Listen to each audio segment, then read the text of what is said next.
আসসালামু আলাইকুম রহমতুল্লাহি ওয়া বারাকাতুহু আলহামদুলিল্লাহ ওয়া সালাতু ওয়াসসালামু আলা মান লা নাবিয়্যা বা'দাহু আউযু বিল্লাহি মিনাশ শাইতানির রাজিম বিসমিল্লাহির রহমানির রহিম বাবু তারাহু মিল মুমিনিনা ওয়া তাআতু ফীহিম ওয়া তাআযুদিহিম মুমিনদের পারস্পরিক সহমর্মিতা, সহানুভূতি, সহযোগিতা সম্পর্কে আজকের বক্তব্য।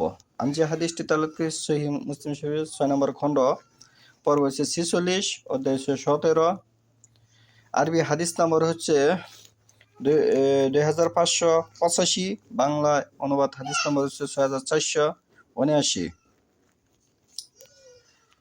আব্দুল্লাহ ইবনু ইদ্রিস ওয়া আবু উসামা ওয়া হাদ্দাসানা মুহাম্মদ ইবনুল আলাহ আবু কুরাইব হাদ্দাসানা ইবনুল মুবারাক ইবনুল ইদ্রিস আবু উসামা কুল্লুহুম আন বুরাইদ আন আবি বুরাইদ আন আবি মুসা কালা কালা রাসূলুল্লাহি সাল্লাল্লাহু আলাইহি ওয়াসাল্লাম আল মুমিনু লিল মুমিইনি কাল বুনিয়া শুদ্ধু বাসুহু বাচা।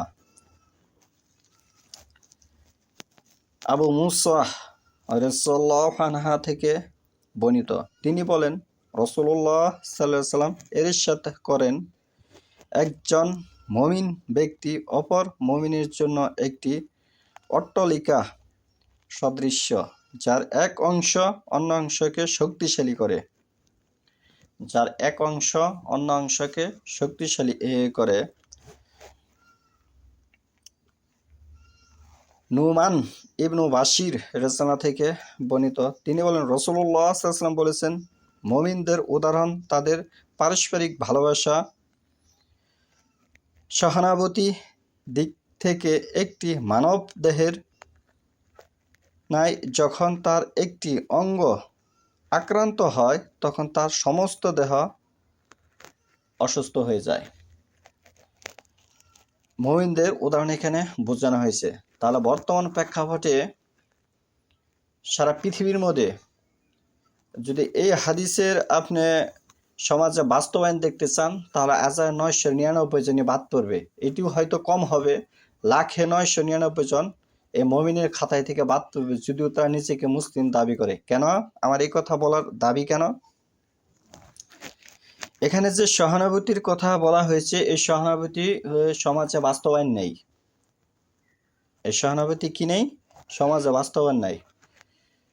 একই মার গর্ভে দুজন ছেলে জন্মগ্রহণ করেছে, একসাথে লালিত পালিত বড় হয়েছে, কিন্তু দেখা গেছে তারা একজন একজনকে হায়নার মতো চোখে দেখে থাকে। যেমন ইহুদি ইসরায়েল মুসলিমকে হায়নার মতো দেখে থাকে, ঠিক অনুরূপভাবে এই সমাজে এরকম কিছু শিক্ষা ব্যবস্থা বাস্তবায়ন হয়েছে, যে কারণে মানবতা বলতে কোনো কিছু আর বর্তমানে বিদ্যমান নেই। তাহলে এগুলি আমাদের ছেড়ে দিয়ে ইসলাম ধর্ম মূল্যায়ন করতে হবে, রাসূলুল্লাহ সাল্লাল্লাহু আলাইহি ওয়াসাল্লাম আনুগত্য করতে হবে। তাহলে আমরা পরকালে এবং ইহকালে শান্তি এবং জান্নাত দুটি পাব। আর যদি আমরা রাসূলুল্লাহ সাল্লাল্লাহু আলাইহি ওয়াসাল্লামের কথাকে মূল্যায়ন না করি, তাহলে আমাদের ইহকাল এবং পরকাল দুনাকালই ধ্বংস হবে।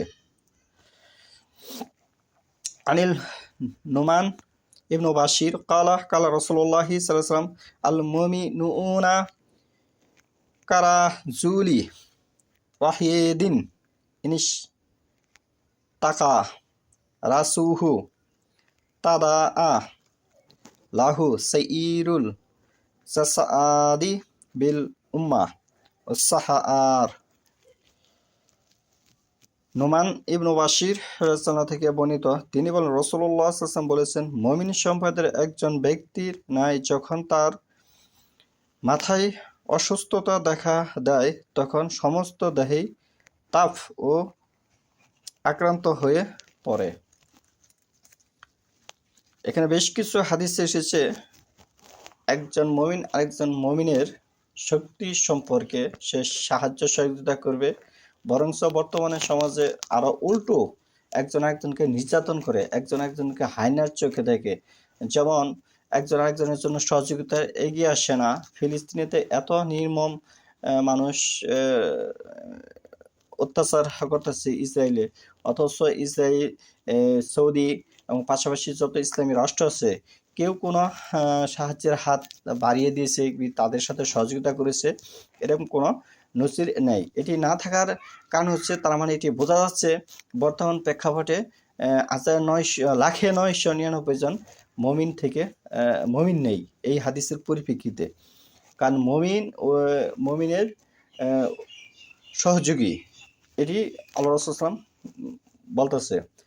তার মানে আমরা এটা বলতে পারি যে তার মানে মানুষ ওহীর অনুসরণ করে না। যে শিক্ষা ব্যবস্থা ইসলামে বর্তমানে বাস্তবায়ন আছে, এটি ওহীর অনুসরণের শিক্ষা ব্যবস্থা নয়। যদি থাকতো তাহলে অবশ্যই একজন মুমিন একজন মুমিনের অন্তরঙ্গ হতো।